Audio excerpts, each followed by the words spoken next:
ये कहानी मेरी नहीं है, लेकिन ये हमारे परिवार में 1970 के दशक के आखिर से चली आ रही है और मुझे लगा कि शायद इसे शेयर करना चाहिए।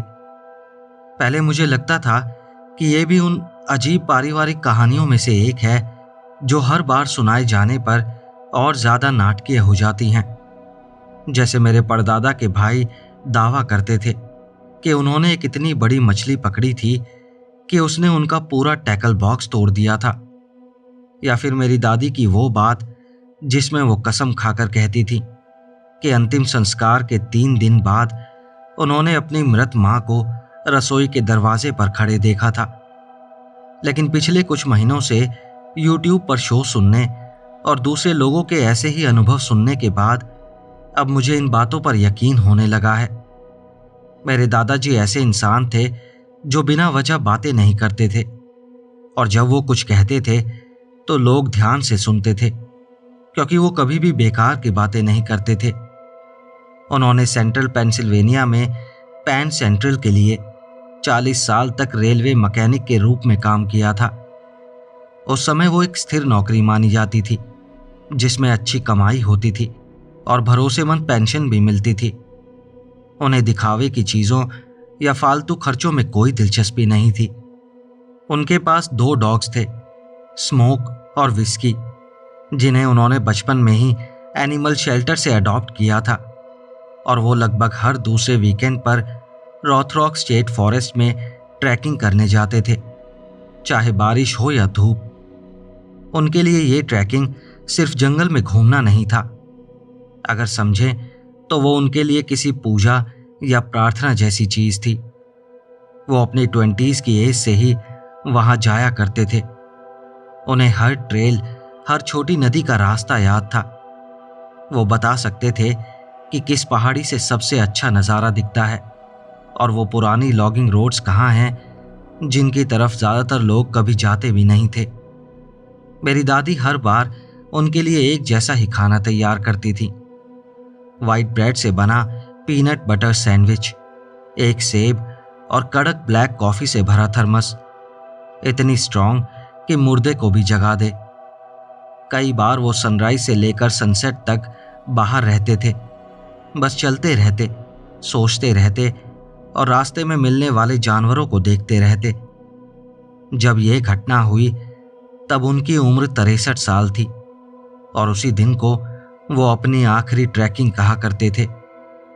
कई दशकों बाद भी जब हम उनसे उस दिन के बारे में पूछते तो वो उसे इसी नाम से बुलाते थे। उस दिन के बाद भी उन्होंने जंगल जाना बंद नहीं किया, लेकिन वो फिर कभी अकेले ट्रैकिंग पर नहीं गए और वो हमेशा किसी न किसी को ये ज़रूर बताते थे कि वो कहाँ जा रहे हैं और कब लौटेंगे। मेरे चाचा ने ये कहानी उसी शाम दादाजी से सीधे सुनी थी जब यह घटना घटी थी। यह घटना 1978 की पतझड़ ऋतु की है, शायद अक्टूबर मिड की, क्योंकि उन्होंने बताया था कि पेड़ों की ज़्यादातर पत्तियां रंग बदल चुकी थीं, लेकिन अभी भी शाखाओं पर लगी हुई थीं। उस शनिवार की सुबह दादाजी हमेशा की तरह लगभग 5:30 बजे उठ गए और अपना रोज़ का सामान तैयार किया। थर्मस, पीनट बटर सैंडविच, पक्षियों को देखने के लिए के-मार्ट से खरीदी गई सस्ती दूरबीन और उनकी पुरानी ब्राउनिंग .22 राइफल। उस दिन वो एक खास पहाड़ी तक जाने वाले थे जो उन्हें बहुत पसंद थी, मेन ट्रेल से लगभग 5 मील अंदर। वहाँ एक चट्टानी उभार था जहाँ से नीचे की घाटी और दूर क्षितिज तक फैले पहाड़ों का शानदार नज़ारा दिखाई देता था। उस सुबह मौसम शांत था और आसमान बादलों से ढका हुआ था। बहुत ठंड नहीं थी, लेकिन इतनी ठंड ज़रूर थी कि उन्होंने अपनी पसंदीदा लाल फ्लैनल शर्ट टी शर्ट के ऊपर पहन ली थी। वो पतझड़ का एक ऐसा खूबसूरत दिन था जो किसी को भी बाहर निकलने पर मजबूर कर दे। उस दिन उन्होंने अपने दोनों डॉग्स को घर पर ही छोड़ दिया था, क्योंकि विस्की, जो दोनों में छोटा था, पूरे हफ्ते अपने पिछले पैर के दर्द की वजह से बहुत ज़्यादा लंगड़ा रहा था। वो एक गिलहरी का पीछा करते हुए पेड़ पर चढ़ गया था और नीचे कूदते समय गलत तरीके से गिर पड़ा था। जब भी मैं ये कहानी सुनता हूँ, ये बात हमेशा मेरे दिमाग में रह जाती है कि उस दिन वो अकेले गए थे और जो कुछ हुआ उसके बाद फिर कभी अकेले नहीं गए। पहाड़ी तक की ट्रैकिंग बिल्कुल सामान्य रही, जैसा उन्हें पसंद था। उन्होंने कुछ हिरन देखे, कुछ देर तक एक रेड टेल्ड हॉक को आसमान में चक्कर लगाते हुए देखा, फिर अपनी पसंदीदा चट्टान पर बैठकर घाटी का नज़ारा देखते हुए दोपहर का खाना खाया। दोपहर करीब 1:30 बजे वो दिन से संतुष्ट महसूस कर रहे थे और उन्होंने तय किया कि पर्याप्त रोशनी रहते हुए वापस कार की तरफ लौट जाना चाहिए। वो नदी किनारे वाली ट्रेल से वापस लौट रहे थे। दोनों तरफ घने पेड़ों वाले हिस्से से गुजरते हुए बहते पानी की आवाज का पीछा करते हुए वो आगे बढ़ रहे थे। तभी उन्हें पेशाब लगी और वो एक बड़े ओक के पेड़ के पास रुक गए। उन्होंने बताया कि जब वो वहां खड़े थे, उनकी पीठ ट्रेल की ओर थी और उनका चेहरा जंगल की तरफ। तभी उनकी नजर के कोने में उन्हें कुछ हरकत दिखाई दी।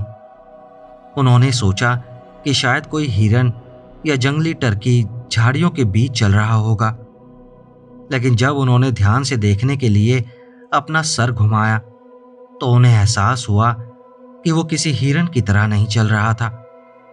उन्होंने बताया कि वो सीधा खड़ा था और बहुत लंबा था। अगर अनुमान लगाया जाए तो लगभग 6.5 से 7 फुट लंबा।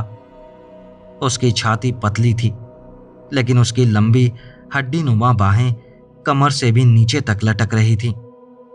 उसका पूरा शरीर फर या बालों से ढका हुआ था, लेकिन वो स्वस्थ नहीं लग रहे थे। वो जगह जगह गुच्छों में लटके हुए थे, जैसे वो किसी बीमारी से ग्रस्त हो या उसके बाल झड़ रहे हों। पेड़ों की छाया में उसका रंग साफ दिखाई नहीं दे रहा था, लेकिन वो गंदे भूरे या धूसर रंग का लग रहा था।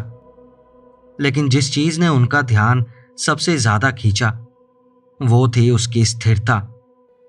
वो किसी मूर्ति की तरह खड़ा था, या जैसे वो पूरी कोशिश कर रहा हो कि कोई उसे देख ना पाए। वो मेन ट्रेल से लगभग 20 गज दूर छोटे मेपल के पेड़ों के झुरमुट के पीछे खड़ा था।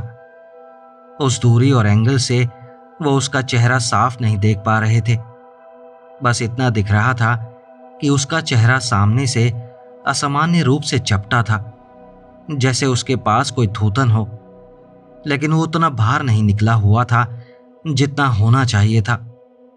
न भालू जैसा, न किसी डॉग जैसा, बल्कि उन दोनों के बीच की किसी चीज जैसा। उन्होंने धीरे धीरे अपने कंधे पर टंगी राइफल की तरफ हाथ बढ़ाया, बिना कोई अचानक हरकत किए, और उस चीज से नजर हटाए बिना राइफल को अपने कंधे पर तान लिया। उन्होंने राइफल में गोली भी नहीं चढ़ाई और ना ही उंगली ट्रिगर के पास रखी। बस उसे तैयार अवस्था में पकड़े रहे और समझने की कोशिश करते रहे कि आखिर वो क्या देख रहे हैं। और तभी उस चीज ने अपना सर एक तरफ झुका लिया, किसी जानवर की तरह नहीं जो कोई आवाज सुनकर प्रतिक्रिया दे, बल्कि जैसे उसे ये जानने की जिज्ञासा हो कि दादाजी क्या कर रहे हैं। बिल्कुल वैसे जैसे कोई इंसान किसी बात को समझने की कोशिश करते समय अपना सर तिरछा कर लेता है। उस हरकत में कुछ ऐसा था जिसने उन्हें असहज कर दिया। हालांकि वो ठीक ठीक नहीं बता सकते थे कि असल में वो क्या था। फिर बिना किसी चेतावनी के और बिना किसी ऐसी हरकत के जिसे वो समझ पाते, वो बस एक बड़े पेड़ के पीछे बगल की ओर बढ़ा और गायब हो गया, जैसे वो वहां कभी था ही नहीं। अब कहानी का वो हिस्सा आता है जो आज भी मुझे सबसे ज्यादा डराता है। किसी समझदार इंसान की तरह वहां से भागने के बजाय वो सीधे उसी पेड़ की तरफ चल पड़े जिसके पीछे वो चीज गायब हुई थी। बाद में उन्होंने खुद कहा कि उन्हें नहीं पता उन्होंने ऐसा क्यों किया। शायद वो खुद को साबित करना चाहते थे कि उनकी आंखों ने उन्हें धोखा दिया था, या शायद वो कोई ऐसा सबूत ढूंढना चाहते थे जिससे यह साबित हो सके कि वहां सचमुच कुछ खड़ा था। लेकिन जब वो घनी झाड़ियों को पार करके उस जगह पहुंचे तो उन्हें नरम मिट्टी में कोई पदचिह्न नहीं मिला, ना कोई टूटी हुई टहनी, न बिखरे हुए पत्ते, ना ही कोई ऐसा संकेत कि हाल ही में गिलहरी से बड़ा कोई जीव वहां से गुजरा हो। बस जंगल की सामान्य शांति थी और उनकी अपनी सांसों की आवाज थी जो शायद जितनी वो मानना चाहते थे उससे कहीं ज्यादा भारी हो चुकी थी। वो कुछ मिनट तक वहीं खड़े रहे, चारों तरफ देखते हुए और समझने की कोशिश करते हुए कि उन्होंने आखिर देखा क्या था। तभी उन्होंने कुछ ऐसा सुना जिसने उन्हें वहीं जड़ कर दिया। ट्रेल पर लगभग 50 गज आगे, उसी दिशा में जहां वो जा रहे थे, किसी चीज ने चीख मारी। जब उन्होंने ये कहानी मेरे चाचा को सुनाई थी तो इस हिस्से पर वो बहुत स्पष्ट थे। वो किसी कायोटे की आवाज नहीं थी, ना ही किसी बॉबकैट की, और उन जंगलों में 40 साल बिताने के बावजूद वो किसी भी ऐसे जानवर की आवाज नहीं थी जिसे उन्होंने कभी सुना हो। उन्होंने कहा कि वो आवाज उन्हें एक डॉक्यूमेंट्री में देखी गई एज़टेक डेथ विसल्स की याद दिलाती थी। वही हड्डियों तक उतर जाने वाली चीख जो मानो आपको अपनी जगह पर जमा देने के लिए बनाई गई हो, लेकिन उससे कहीं ज्यादा तेज और इतनी लंबी कि किसी भी फेफड़ों वाले जीव के लिए संभव नहीं लगती थी। वो चीख लगभग 10 सेकंड तक चली। वो आवाज पेड़ों से टकराकर गूंज रही थी और ऐसा लग रहा था मानो हर दिशा से एक साथ आ रही हो। और फिर जंगल पूरी तरह खामोश हो गया। वैसी अननेचुरल खामोशी जब जंगल का हर जीव अचानक अपनी गतिविधि रोक देता है और सुनने लगता है। वो मुड़े और चलने लगे, भागे नहीं, लेकिन तेज और लगातार चलते रहे, सीधे उस जगह तक जहां उनका ट्रक खड़ा था। उन्होंने उस 5 मील की दूरी को शायद रिकॉर्ड समय में तय किया, लेकिन फिर भी दौड़े नहीं। बाद में उन्होंने कहा कि दौड़ना ऐसा होता जैसे वो डर के आगे हार मान रहे हों, और वो खुद से ये स्वीकार करने के लिए बिल्कुल भी तैयार नहीं थे कि वो डर चुके थे। उस शाम जब वो घर पहुंचे तो उन्होंने अपनी राइफल को वापस अपने बेडरूम की अलमारी में रख दिया और फिर कभी ट्रैकिंग पर उसे साथ नहीं ले गए। मेरी दादी ने पूछा कि वो इतनी जल्दी क्यों लौट आए और उनका चेहरा ऐसा क्यों लग रहा था जैसे उन्होंने कोई भूत देख लिया हो। लेकिन उन्होंने बस इतना कहा कि उन्होंने ट्रैकिंग जल्दी खत्म करने का फैसला किया और अब उनका राइफल साथ ले जाने का मन नहीं करता। जो बात ये मानने पर मजबूर करती है कि ये कहानी सच हो सकती है, चाहे सुनने में कितनी भी असंभव लगे, वो ये है कि मेरे दादाजी ऐसे इंसान नहीं थे जो आसानी से डर जाएं या लोगों का ध्यान खींचने के लिए कहानियां गढ़ें।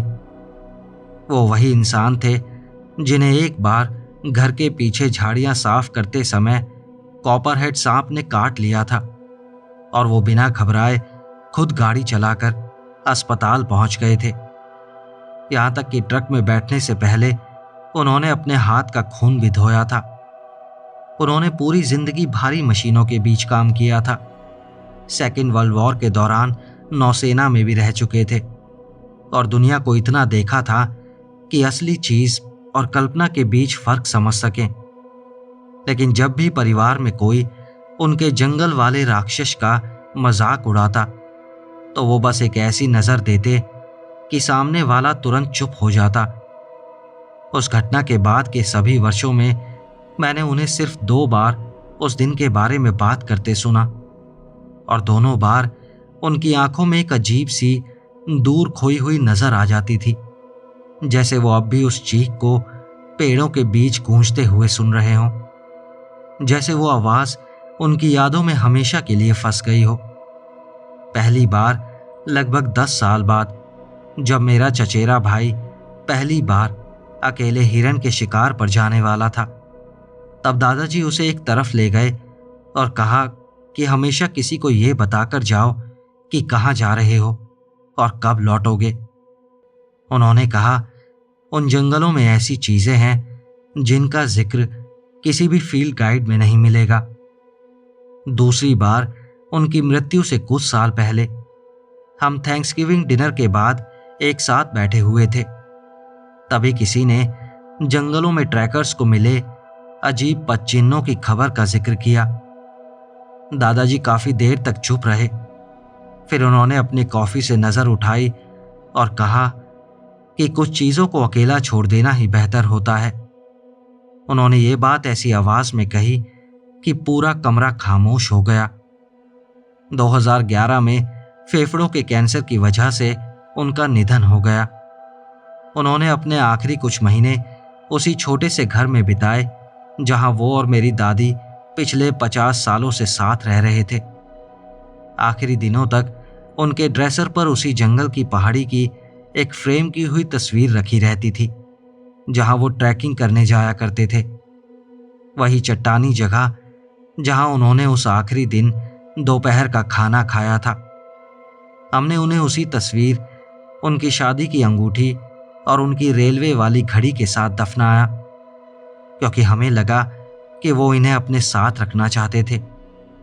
उसके बाद मैं कई बार रॉथरॉक स्टेट फॉरेस्ट गया हूं, ज्यादातर दोस्तों या परिवार के साथ छोटी ट्रैकिंग पर, और मैंने कभी कुछ अजीब ना देखा ना सुना।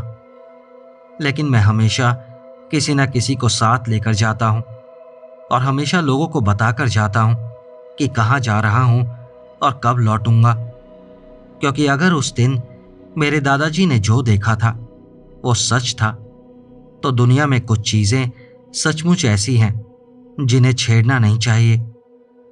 मुझे नहीं पता कि 1978 में उनका सामना आखिर किस चीज से हुआ था, लेकिन अगर वो आज यहां होते और आप उनसे इस बारे में पूछते, तो मुझे लगता है कि वो आपकी आंखों में देखकर यही कहते कि वो चीज उतनी ही वास्तविक थी जितनी कोई और चीज जो उन्होंने अपनी पूरी जिंदगी में देखी थी।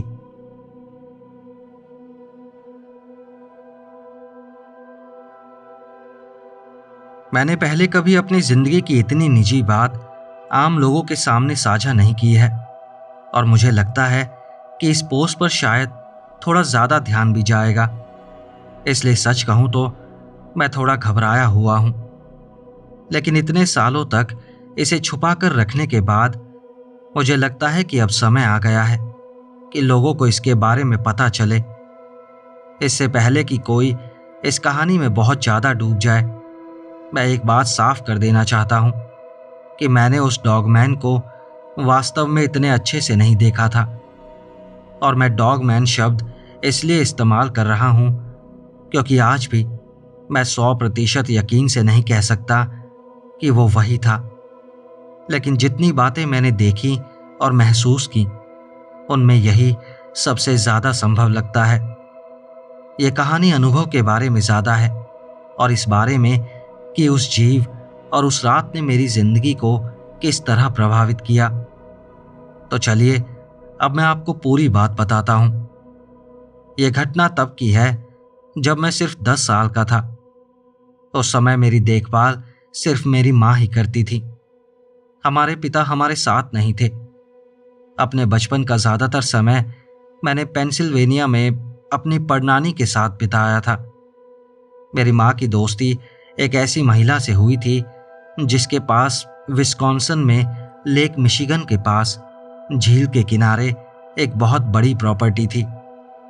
उन्होंने हमें एक ऑफर दिया, अगर मेरी माँ उनकी आर्ट शॉप में काम करे तो बदले में हम उनकी प्रॉपर्टी पर बने एक छोटे से कैबिन में रह सकते थे। और इसी वजह से हम लगभग 2007 में वहां चले गए। मुझे साल इसलिए याद है क्योंकि हमारे वापस आने के अगले ही साल ओबामा राष्ट्रपति चुने गए थे। वो प्रॉपर्टी काफी सुनसान इलाके में थी। आसपास कुछ और लोग भी रहते थे, लेकिन मेन सड़क से एक कच्ची बजरी वाली सड़क मुड़ती थी जो घने जंगल के अंदर जाती थी। उस रास्ते पर 1-2 मिनट गाड़ी चलाने के बाद ही आप उस प्रॉपर्टी तक पहुंचते थे।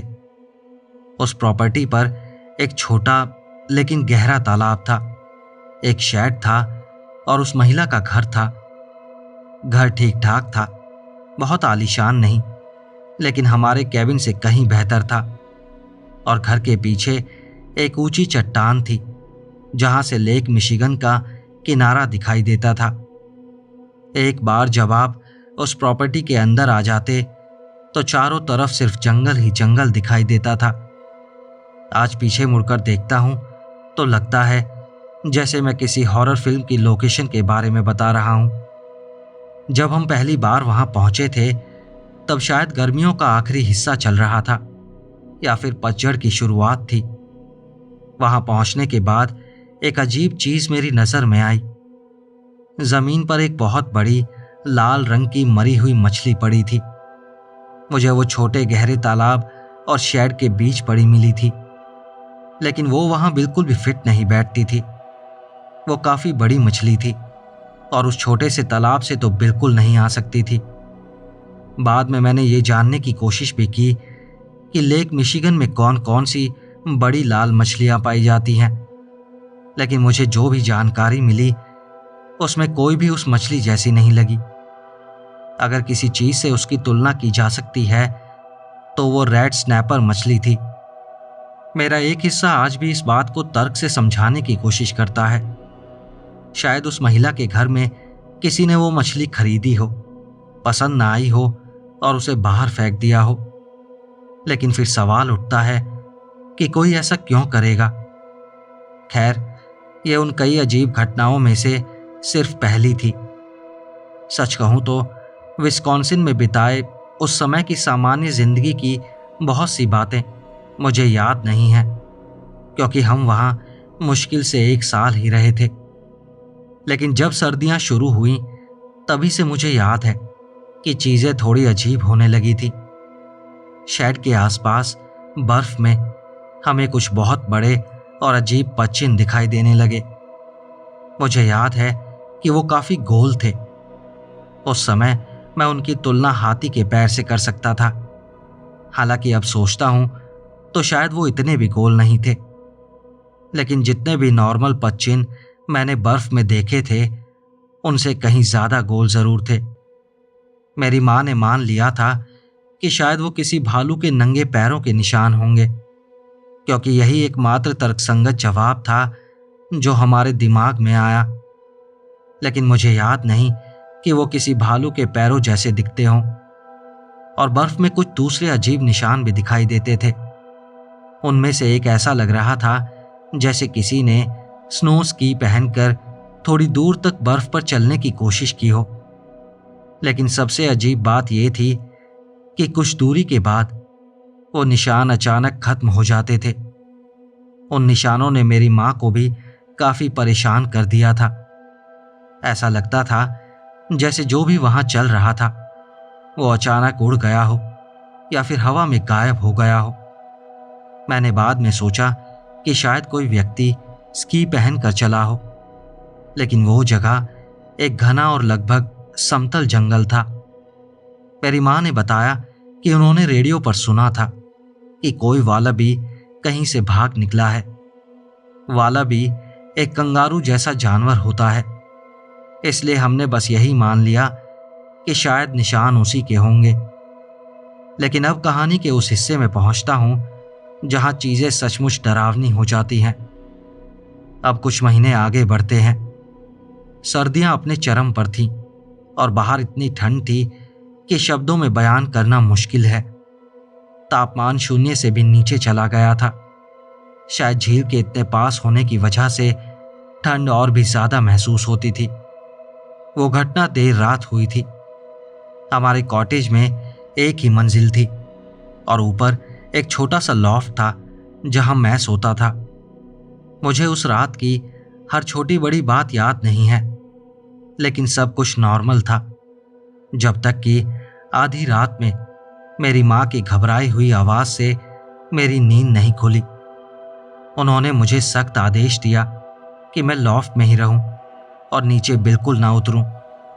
मैं बुरी तरह घबरा गया था क्योंकि मैंने उन्हें पहले कभी इस तरह व्यवहार करते नहीं देखा था और सबसे डरावनी बात यह थी कि वो मुझे बता भी नहीं रही थी कि आखिर हुआ क्या है। उन्होंने मुझसे कहा कि सीढ़ी ऊपर खींच लो, ताकि अगर कोई चीज अंदर आ भी जाए तो उसके लिए मुझ तक पहुंचना मुश्किल हो जाए। फिर जो मुझे लगभग 1 घंटे जैसा लगा, मैं लॉफ्ट में बैठा अपनी माँ को देखता रहा। उनके एक हाथ में चाकू था और दूसरे में फोन। उनकी नजर लगातार खिड़की पर टिकी हुई थी। वो इतनी डरी हुई थी जितना मैंने उन्हें कभी नहीं देखा था। और फिर आखिरकार पुलिस आ गई। जब पुलिस पहुंची तो मेरी माँ ने उन्हें बताया कि किसी चीज ने हमारे कॉटेज की दीवारों पर जोर जोर से दस्तक दी थी। उस समय ये बात मेरी समझ में नहीं आई, क्योंकि मैंने ऐसा कुछ नहीं सुना था। उसी रात हम वहां से निकल गए और एक मोटेल में पहुंचे जो लगभग बंद ही होने वाला था। आज भी मुझे उस कमरे का रूप साफ साफ याद है। बिना किसी शक के वो मेरी जिंदगी की सबसे दर्दनाक और डरावनी रात थी। मुझे पूरा यकीन था कि कोई चीज हमारा पीछा कर रही है और हम मरने वाले हैं। और मुझे लगता है मेरी माँ भी यही सोच रही थी। हम विस्कॉन्सिन के उस कॉटेज में अभी अभी रहने आए थे और हमें वहां पूरा 1 साल भी नहीं हुआ था। यह घटना इतनी भयानक थी कि मेरी माँ ने तुरंत पेंसिल्वेनिया वापस जाने की फ्लाइट बुक कर दी, जहां हम पहले रहते थे। लेकिन हमारी फ्लाइट देर से आई थी। मुझे याद है कि मैं बच्चों की तरह बेचैन हो रहा था और एयरपोर्ट पर इधर उधर घूम रहा था। मैंने एक एक्सक्लेरेटर के धातु वाले हिस्से पर पैर रख दिया था, जिससे वहां गंदे जूतों के निशान पड़ गए। एक सफाई कर्मचारी मुझ पर गुस्सा हो गया। मेरी माँ भी नाराज हो गई और मैं फिर से बहुत बुरा महसूस करने लगा। पूरी फ्लाइट बहुत अनकंफर्टेबल और तनाव से भरी हुई थी, जिसने हालात को और भी खराब कर दिया था। उस समय मैं मानसिक रूप से पूरी तरह टूट चुका था, क्योंकि हम तब भी बहुत गरीब थे और आज भी हैं। इसलिए मेरे बचपन का ज़्यादातर समय मैंने अपनी परनानी के घर में बिताया है। हमारा अपना घर या कोई ज़मीन जायदाद कभी नहीं थी। इसलिए जब हम विस्कॉन्सिन छोड़कर आए तो हमें वापस वहीं आना पड़ा जहां हम पहले रहते थे। कुछ समय तक सब कुछ सामान्य लगता रहा। उस घटना को हुए भी लगभग 2 महीने बीत चुके थे, लेकिन फिर किसी अज्ञात कारण से मेरी माँ का व्यवहार बहुत असामान्य और बेचैन होने लगा। मुझे बिल्कुल समझ नहीं आता था कि ऐसा क्यों हो रहा है। जब भी वो ऐसा करती, मैं बहुत तनाव में आ जाता। मुझे ठीक ठीक याद नहीं कि वो क्या करती थी, लेकिन इतना ज़रूर याद है कि वो चीज़ें एक छोटे बच्चे को बुरी तरह परेशान करने के लिए काफ़ी थीं।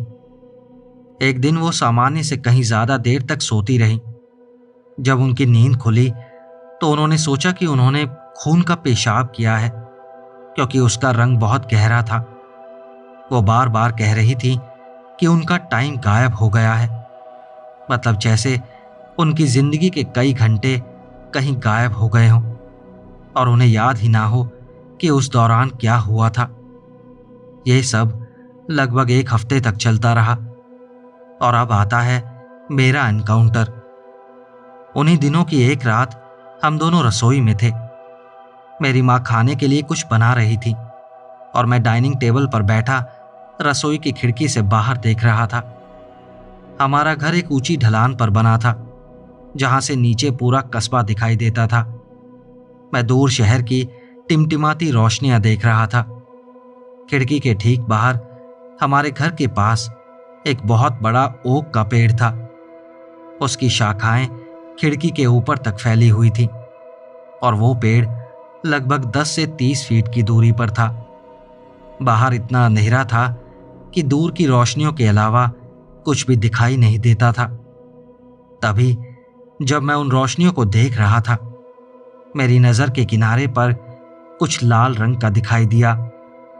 पहले तो मैंने सोचा कि वो भी शहर की कोई और रोशनी होगी, इसलिए मेरी नज़र धीरे धीरे उसकी तरफ गई और फिर मैं उसे सीधे देखने लगा। वो एक अकेली चमकती हुई आंख थी, जिसकी बनावट किसी रेप्टाइल की आंख जैसी लग रही थी।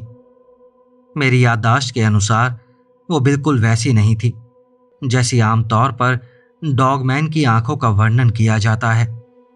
उसकी पुतली छिपकली की तरह लंबी और बीच से चीरी हुई थी।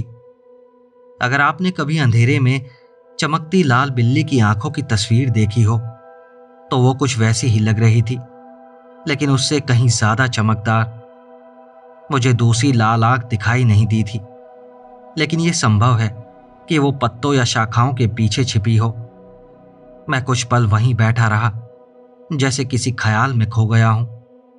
मेरा दिमाग पूरी तरह समझ ही नहीं पा रहा था कि मैं क्या देख रहा हूं। और फिर उसने पलक झपकाई। मुझे याद है, मैं घबराकर टेबल से पीछे हट गया और बुदबुदाया, ओ नो, प्लीज नो। फिर मैंने मां से कहा कि खिड़की के बाहर कुछ है। उन्होंने बाहर देखा और उसे देख भी लिया, लेकिन मेरी तरह तुरंत घबराई नहीं। सच कहूं तो वो रात शायद पहली घटना से भी ज्यादा डरावनी थी। अब सोचता हूं तो मुझे लगता है कि ये इसलिए ज्यादा डरावनी थी क्योंकि इस बार मैंने उसे खुद देखा था। हम दोनों ऊपर बेडरूम में चले गए और बस वहीं बैठे रहे। हमें बिल्कुल समझ नहीं आ रहा था कि क्या करना चाहिए। मेरी माँ फिर उसी उन्मादी हालत में चली गई और मेरे पास बैठकर लगातार प्रार्थना करती रही जब तक कि मुझे नींद नहीं आ गई। और जब मेरी आंख खुली तब भी वो वही कर रही थी। उसके बाद हम माँ की वैन में बैठे और वहां से निकल गए। इसके बाद जो हुआ वो इतना तनावपूर्ण था कि एक समय पर मुझे लगा जैसे मैं ये सब और नहीं सह सकता। अगले 2 दिन तक मेरी माँ हमें अपनी वैन में लेकर बिना किसी मकसद के इधर उधर घुमाती रही। उनके पास ना कोई मंजिल थी और ना ही कोई प्लान। वो बस डरी हुई और बुरी तरह घबराई हुई हालत में गाड़ी चलाती रहती थी। दिन के समय हम कभी कभी नानी के घर जाते थे, लेकिन रात होने से पहले वहां से फिर निकल जाते थे। किसी समय वैन के पीछे एक गद्दा रख दिया गया ताकि मैं उस पर सो सकूं। जिस रात मुझे नींद आई उस रात शायद हम किसी रोशनी वाले पार्किंग लॉट में रुके हुए थे, और जब मेरी नींद खुली तब भी मेरी माँ गाड़ी चला रही थी। मुझे ये सब बिल्कुल अच्छा नहीं लग रहा था। मैं उनसे बार बार विनती करता रहा कि हम घर वापस चलें। हालांकि लौटने से मैं खुद भी डरा हुआ था। बहुत समझाने और मनाने के बाद आखिरकार मैं उन्हें नानी के घर वापस चलने के लिए राजी कर पाया ताकि मैं कम से कम एक आरामदायक बिस्तर पर सो सकूं। आखिर मैं एक बच्चा ही तो था और इस पूरी स्थिति से पूरी तरह थक चुका था। वो इतनी डरी हुई और शक से भरी हुई थी कि जब हम लौटे तो उन्होंने मुझे वो खाना भी नहीं खाने दिया जो उन्होंने पहले बनाया था, जबकि वो बिल्कुल ठीक था। मुझे बहुत भूख लगी थी और आज तक मुझे खाना बर्बाद करना बिल्कुल पसंद नहीं है। मेरे पास सॉफ्ट टॉयज का एक छोटा सा कलेक्शन था जो मेरे लिए बहुत खास था। उन्होंने उन सब को एक काले कूड़े के बैग में भर दिया। एक दिन मुझे वो मिल भी गए, लेकिन फिर भी उन्होंने मुझे उन्हें रखने नहीं दिया। मुझे लगता है कि उन्होंने उन्हें जला दिया, क्योंकि उस समय वो अपनी मानसिक हालत के कारण बहुत सी दूसरी चीजें भी जला रही थी। मुझे ये बात बहुत बुरी लगी थी। इसने मुझे अंदर तक चोट पहुंचाई थी। मुझे उन खिलौनों से बहुत लगाव था। इसके बाद उन्होंने पूरे घर में कई क्रॉस की मूर्तियां और जीसस की तस्वीरें लगा दी, यहां तक कि बरामदे और ओक के पेड़ पर भी। उन्होंने घर के कई दरवाजों पर भी क्रॉस के चिन्ह बना दिए। जानते हैं, आज इतने साल बाद भी ये सब याद करना दर्द देता है, मानसिक रूप से दर्द देता है। लेकिन इस दौरान एक और अजीब बात हुई। जब मेरी माँ चीजों को जला रही थी तब मेरी नानी ने उन्हें किसी कारण से बाइबल जैसी दिखने वाली एक पुरानी किताब दी। और वो कोई साधारण पुरानी बाइबल नहीं थी। उसके ऊपर मोटे चमड़े का कवर था जिस पर किसी तरह की नक्काशी बनी हुई थी। वो किसी ऐसी भाषा में लिखी हुई थी जिसे मैं नहीं पहचानता था, लेकिन उसमें अंग्रेजी के अक्षर इस्तेमाल किए गए थे। उसमें पुरानी ब्लैक एंड वाइट तस्वीरें थीं जिनका अंदाज मध्यकालीन कला जैसा था। हालांकि मुझे याद नहीं कि उनमें क्या दिखाया गया था। मेरी माँ ने उसे भी जला दिया। बहुत लंबे समय तक मैं सोचता रहा कि वो किताब आखिर थी क्या और मेरी नानी के लिए उसका क्या महत्व था। क्या वो सचमुच कोई शापित और बुरी चीज थी जिसे नष्ट करना जरूरी था। बाद में मैंने काफी खोजबीन की और मुझे एक ऐसी किताब मिली जो लगभग उसी बाइबल जैसी दिखती थी जिसे मेरी माँ ने जला दिया था। वो एक प्राचीन जर्मन बाइबल जैसी लग रही थी जिसमें खूबसूरत चमड़े की बाइंडिंग और मरम्मत का काम किया गया था। मैं ये नहीं कह सकता कि वो बिल्कुल वही थी, लेकिन बहुत हद तक वैसी ही लग रही थी। मैंने ये भी पढ़ा कि शायद वो लूथरन परंपरा की बाइबल हो सकती है। आखिरकार हमें मेरी माँ की एक दोस्त के घर के बेसमेंट में रहने की जगह मिल गई। हम वहाँ 1-2 हफ्ते रहे और उसके बाद महिलाओं के लिए बने एक शेल्टर में चले गए। लेकिन अंत में चीजें संभल गईं। हमें कुछ मदद मिली और ओहायो में रहने के लिए एक जगह भी मिल गई। समय के साथ वो घटना हमारे अतीत का हिस्सा बन गई। हम इससे आगे बढ़ गए, लेकिन कभी कभी आज भी इसके बारे में बात कर लेते हैं। शुरुआत में मुश्किल थी क्योंकि मेरी माँ इस विषय पर बिल्कुल भी बात नहीं करती थी, लेकिन बाद में हमने इस बारे में चर्चा करनी शुरू की और तब मैंने उनसे पूछा कि विस्कॉन्सिन वाले कैबिन के बाहर उन्होंने आखिर देखा क्या था। उन्होंने बताया कि उन्होंने हमारे कॉटेज से लगभग 50 से 100 फीट दूर 2 लाल चमकती रोशनियां देखी थी और उन्होंने मुझे दिखाया कि वो चीज कैसे चल रही थी। वो जो भी था वो इधर उधर बेतरतीब नहीं भाग रहा था। वो बस एक निश्चित दूरी बनाए रखते हुए धीरे धीरे हिल रहा था, मानो हमें देख रहा हो, लेकिन जानबूझकर हमारे पास नहीं आ रहा था। हमारे कॉटेज के पीछे एक घना जंगल फैला हुआ था। बाद में मेरी माँ ने मुझे हाथों के इशारों से समझाया कि वो चीज जंगल के भीतर धीरे धीरे हमारे कॉटेज की तरफ बढ़ रही थी। हालांकि वो अभी भी काफी दूरी पर थी। वो 2 लाल रोशनियां कभी इतनी पास नहीं आईं कि मेरी माँ उनके अलावा कोई और शारीरिक विशेषता देख पाती। उन्होंने मुझे लॉफ्ट से नीचे उतरने ही नहीं दिया, इसलिए मैं ये नहीं देख पाया कि आखिर उन्हें इतना डर किस बात का था। उन्होंने पुलिस को फोन करके कहा कि किसी ने हमारे कॉटेज की दीवारों पर जोर जोर से दस्तक दी है, क्योंकि उन्हें पता था कि ये बात उस चीज का वर्णन करने से ज्यादा विश्वसनीय लगेगी जिसे वो वास्तव में देख रही थी। पुलिस के आने तक उनके हाथ में लगातार एक चाकू था। उन्होंने बताया कि जैसे ही पुलिस की गाड़ी की लाइटें दिखाई दी, वो चीज उनकी तरफ मुड़ी। पुलिस की चमकती लाइटों को देखा, फिर पलटी और जंगल के और अंदर की ओर भाग गई।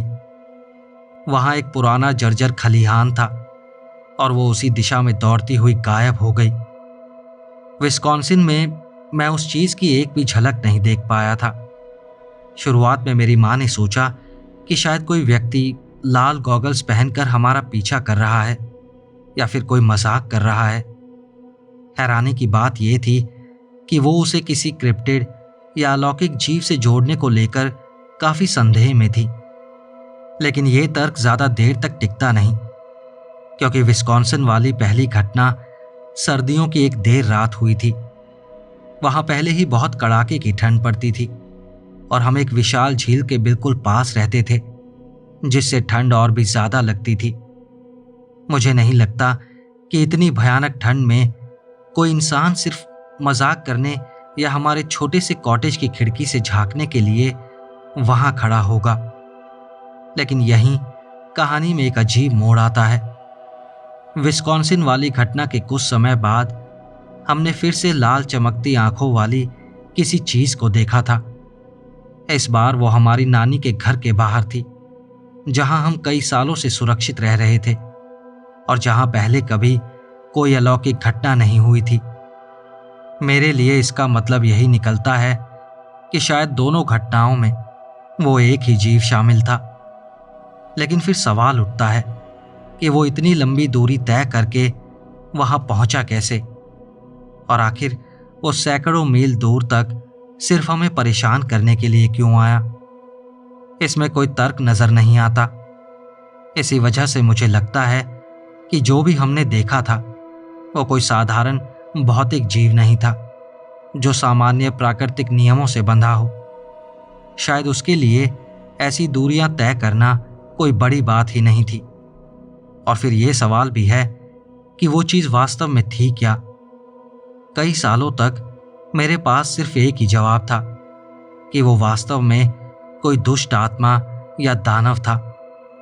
उस घटना के बाद से ये बात समय समय पर मेरे दिमाग में लौटती रही है।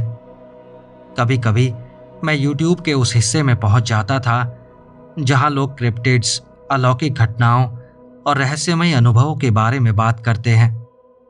इससे मेरी जिज्ञासा बढ़ गई और मैंने इंटरनेट पर सर्च करना शुरू कर दिया। मैं लोगों के अनुभवों और उनके वर्णनों की तुलना अपने अनुभव से करने लगा। तब से मैंने ऐसे कई लोगों की कहानियां पढ़ी और सुनी हैं जिन्होंने लाल चमकती आंखों वाले जीवों का सामना किया था। और हैरानी की बात यह है कि ऐसे मामलों में लाल चमकती आंखों का जिक्र काफी आम है। कुछ बिगफुट देखे जाने वाली घटनाओं में भी लाल आंखों की रिपोर्ट मिलती है। मॉथमैन और फ्लैटवुड्स मॉन्स्टर दोनों के बारे में कहा गया है कि उनकी आंखें लाल रंग में चमकती थीं। मैंने एक दो एलियन एनकाउंटर्स के बारे में भी पढ़ा है जिनमें उनकी आंखें लाल बताई गई थी। और डॉगमैन के बारे में भी अक्सर कहा जाता है कि उसकी आंखें लाल चमकती हैं। हालांकि हर रिपोर्ट में ऐसा नहीं होता। वो निश्चित रूप से एक अलौकिक घटना जैसा लगता है और ऐसी चीज जो इंसान के भीतर गहरा डर पैदा कर देती है। मैं बार बार सोचता रहता था कि आखिर ये किस तरह का क्रिप्टिड हो सकता है। मैंने उसका पूरा शरीर नहीं देखा था और भगवान का शुक्र है कि नहीं देखा, क्योंकि अगर मैंने बाहर पेड़ पर बैठे किसी विशाल वेयरवुल्फ जैसी चीज को उन खूनी लाल आंखों के साथ देख लिया होता तो शायद मेरी जान ही निकल जाती। मैंने कई पॉडकास्ट पर भी कई लोगों को ऐसे जीवों का वर्णन लाल आंखों के साथ करते हुए सुना है। उनमें से एक घटना तो मुझे अपनी कहानी की याद दिला गई। फर्क सिर्फ इतना था कि उस आदमी ने उस जीव का पूरा शरीर देखा था। उसने बताया था कि वो चीज एक पेड़ पर थी। और फिर लोकेशन की भी बात थी। जहां मैं रहता था वो ब्रे रोड से बहुत दूर नहीं थी। वही ब्रे रोड जहां मशहूर बीस्ट ऑफ ब्रे रोड को देखे जाने की घटनाएं दर्ज हुई थी। और उसके बारे में भी कहा जाता है कि उसकी आंखें लाल थीं। सच कहूं तो मेरे पास तुलना करने के लिए ज्यादा कुछ नहीं है, लेकिन अगर कोई जीव उस जंगल में रह सकता था, बर्फीले तूफानों और घुटनों तक जमी बर्फ में बिना किसी परेशानी के घूम सकता था, तो शायद वो इन्हीं प्राणियों में से कोई रहा होगा। मुझे पता है कि ये पोस्ट काफी लंबा हो गया है और शायद इसमें कुछ ऐसी बातें भी हैं जो जरूरी नहीं थी। शुरुआत में मेरा इरादा सिर्फ उस चीज के साथ हुए एनकाउंटर्स के बारे में बताने का था जिसने हमें परेशान किया, लेकिन सच्चाई ये है कि मैंने अपनी जिंदगी के इस पूरे चैप्टर के बारे में कभी किसी को नहीं बताया था। इसकी एक बड़ी वजह मेरी माँ का डर और गोपनीयता बनाए रखने की जिद थी। इसलिए ये सब कह देने के बाद मुझे थोड़ा हल्का महसूस हो रहा है। आज भी ये सब लिखना मेरे लिए एक तरह की भावनात्मक राहत जैसा है, क्योंकि ये सब आज भी मेरे साथ जुड़ा हुआ है। दोस्तों, अगर आपको ये दोनों कहानियां अच्छी लगी हों तो इस वीडियो को लाइक, हाइप और शेयर करना मत भूलना। अगर अभी तक आपने चैनल सब्सक्राइब नहीं किया है तो ऐसी कहानियां आपसे मिस ना हो, उससे पहले ही चैनल सब्सक्राइब कर लीजिए और कमेंट्स में मुझे अपने फीडबैक और सजेशंस भी ज़रूर दीजिए। मैं कोशिश करता हूं कि आपके सारे कमेंट्स पढूं और उन सभी का जवाब दूं। अगर आप मुझे थोड़ा और सपोर्ट करना चाहते हैं तो आप इस चैनल की मेंबरशिप भी ले सकते हैं। तो चलिए मिलते हैं अगली वीडियो में ऐसी ही और कहानियों के साथ। नमस्कार।